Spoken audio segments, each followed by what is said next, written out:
Let's get started with our first news. Jack Della Maddalena fires back at Ian Garry. Both Belal Muhammad and Jack Della Maddalena have successfully made weight, and tomorrow's UFC 315 main event is now official. 170. The official weight for the champ, Belal Muhammad. 170. The official weight for Jack Della Maddalena. And with that, the much anticipated showdown at UFC 315 is locked in. The stage is set, the tension is building, and fans around the world are ready for what promises to be a high-octane battle inside the octagon. Ian Garry, who has made plenty of headlines leading up to this event, also successfully hit his weight mark as the backup fighter. However, despite his readiness, it appears he won't be stepping into the cage this time around. His role remains limited to the sidelines, but that didn't stop him from trying to influence the situation in his own unique way.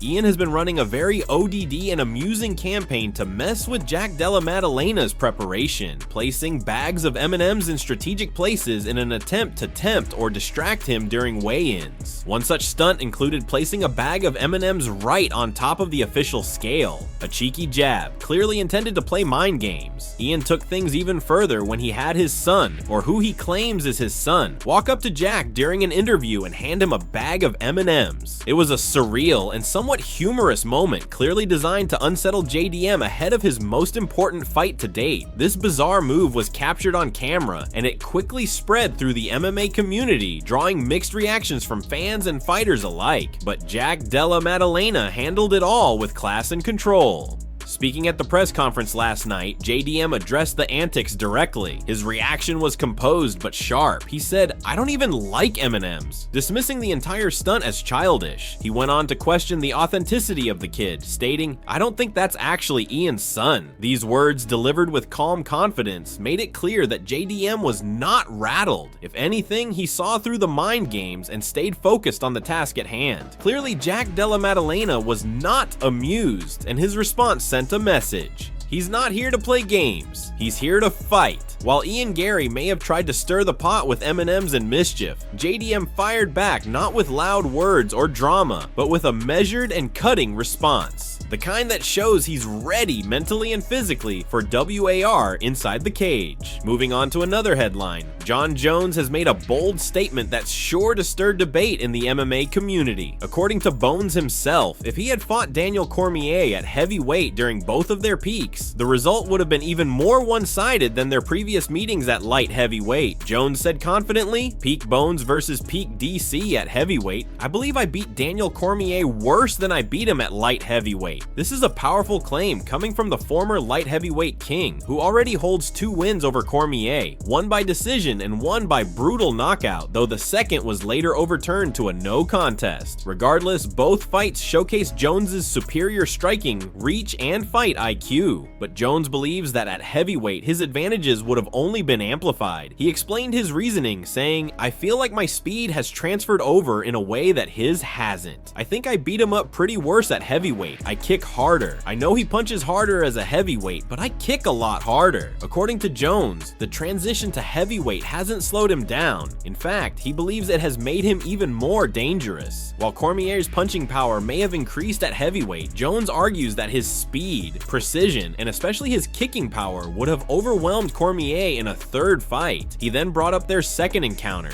a fight that ended with one of the most iconic moments in UFC history, a head kick knockout that sent Cormier crashing to the canvas. Although the result was later overturned, the image of that devastating strike still lingers in fans' memories. Jones referenced that moment to emphasize just how much damage he's capable of delivering, especially with his legs. Those kicks, which stunned Cormier even at light heavyweight, would have been even more lethal with the added mass and power of a heavyweight Jones behind them. He made it clear that in his view, a trilogy fight at heavyweight would not have been just a repeat. It would have been more dominant. The damage would have been worse. He said, "I think it would have been more brutal. At heavyweight, my weapons hit harder, and I would have made him feel every single one of them." These comments are bound to reignite discussion about one of the UFC's most legendary rivalries. While a third fight between Jones and Cormier seems unlikely now, the what-if scenario continues to fascinate fans. With Jones currently holding the heavyweight belt and Cormier retired, this dream matchup may remain just that, a dream. But in the mind of Jon Jones, there's no doubt, if they had met at heavyweight, the beating would have been even worse. Now, Michael Bisping has weighed in on the recent controversy surrounding Alex Pereira's unexpected social media posts, and he didn't hold back. According to Bisping, the post was pathetic, and he's not buying Pereira's claim that his account was hacked. This has stirred quite a reaction in the MMA community, especially considering Pereira's rising star power and his recent success inside the octagon. Pereira posted a message suggesting that he might walk away from the UFC, which caught fans and fighters completely off guard. The statement seemed out of character for someone who has been a dominant force and just recently claimed UFC gold. Many began to speculate whether there was more to the story, and that's when Pereira claimed he had been hacked. However, Michael Bisping isn't convinced. When I saw that, I was like, well, that's kind of pathetic, Bisping said on his podcast. I mean, come on. He acknowledged that Pereira has been a loyal company man, someone who has taken short notice fights and delivered exciting performances, but he pointed out that Pereira has also benefited massively from those opportunities. Yes, you've been a company man. Yes, you've stepped up and taken short notice fights, but you've also made a tremendous amount of money, Bisping emphasized. This balance between contribution and reward is central to Bisping's argument. He believes Pereira's post came off as ungrateful or unnecessarily dramatic. Fighters often speak about hardships or unfair treatment, but Bisping seems to believe that in Pereira's case, the evidence just doesn't support that kind of frustration, especially not the kind that would lead someone to consider leaving the promotion. Then came the hacker claim. Pereira tried to explain the controversial post by stating that his account had been compromised, but Bisping is highly skeptical. Do we believe he was hacked? That's the big rumor right now, he said with obvious doubt. He went on to explain that when accounts are genuinely hacked, the culprits usually have more specific goals, such as causing chaos, posting offensive content, or promoting scams like cryptocurrency links. But Pereira's post, it was a vague and personal sounding message about leaving the UFC. For Bisping, that doesn't fit the typical hacker profile. If someone really hacked his account, Bisping said, you'd expect something way more inflammatory or something pushing a crypto scam. This was just a random emotional statement. In his eyes, that makes the "I was hacked" defense even harder to believe. He wrapped up his thoughts by simply calling the entire incident strange. To Bisping, this situation feels less like a digital security issue and more like a moment of regret, where Pereira might have posted something in frustration, then walked it back after realizing the backlash. Whatever the truth is, it's clear that Bisping sees the situation as both disappointing and confusing, and he's not the only one wondering what's really going on behind the scenes. Now let's move on to Shawn Brady, who is actively calling for a showdown with Ian Garry, and he wants the fight to happen as early as August. The rising welterweight contender didn't mince words when expressing his intentions. According to Brady, not only is he ready to step back into the octagon, but he also believes a matchup between him and Garry would be the perfect way to determine who truly deserves the next shot at the title. Me and Ian should fight, Brady stated. Whoever wins, even if Belal wins and he's not able to fight for a while, I want to fight toward the end of summer, like August. This is a clear message from Brady that he is not looking to sit around and wait for the title picture to unfold. He's looking to stay active, test himself against another rising name, and secure his position at the top of the division. Ian Garry has been in the spotlight for months now, climbing the rankings with confidence and flair, but Shawn Brady believes he's the real deal, the fighter who deserves to be recognized as the true #1 contender. Then me and Ian fight, and whoever wins, that is the true contender, even though I know I'm the true #1 contender, Brady said. That confidence is what defines Shawn Brady. Even in a stacked division, he's convinced that his skill set, work ethic, and performances speak louder than hype or promotional push. Brady has quietly built an impressive resume in the UFC, and while injuries have temporarily slowed his momentum in the past, he seems more focused than ever. His grappling, relentless pressure, and durability have made him a problem for every opponent he's faced. And now, with a clean bill of health and hunger to compete, he sees Ian Garry as the perfect opponent to solidify his claim to the next title shot. The welterweight division is in a unique position right now, with fighters like Belal Muhammad, Jack Della Maddalena, and Kamaru Usman in the mix, and potential shifts coming based on the outcome of UFC 315. Opportunities for title contention are heating up. If Belal wins but is sidelined due to injury or scheduling conflicts, it could open the door for other top contenders to make their move. And Shawn Brady wants to be first in line. By calling out Ian Garry for a summer clash, Brady is taking matters into his own hands. He's not waiting for the UFC matchmakers to create an opportunity, he's demanding it. And it's a smart move, considering Ian Garry is one of the division's most talked about names. In Brady's eyes, this isn't just about rankings or hype. It's about proving who deserves to stand at the top. Whether the UFC makes it official or not, Shawn Brady versus Ian Garry in August could very well be a true #1 contender fight. Meanwhile, Diego Lopes is already planning his next move after falling short in his recent featherweight title fight against Alexander Volkanovski. Despite the setback, Lopes isn't letting the loss define him. In fact, he's looking ahead with clarity and ambition, stating that he has 2 names in mind for his next opponent, both of which could potentially push him right back into title contention.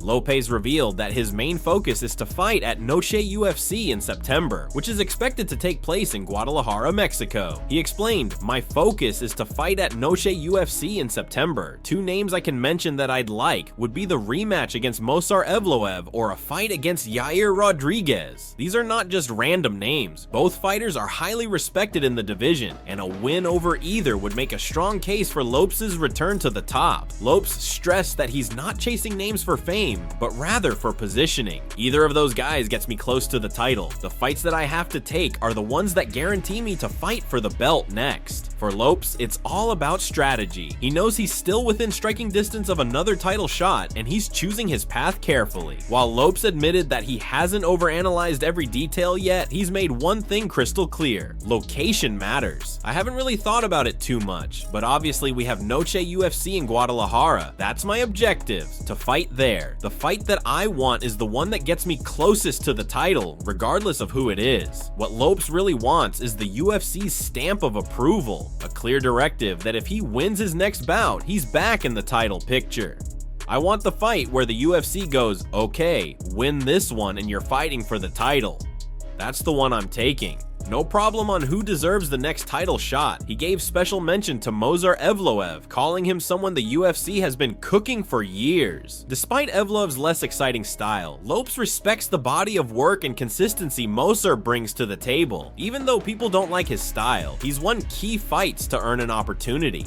Lopes also shared his thoughts on Yair Rodriguez, praising his recent performance.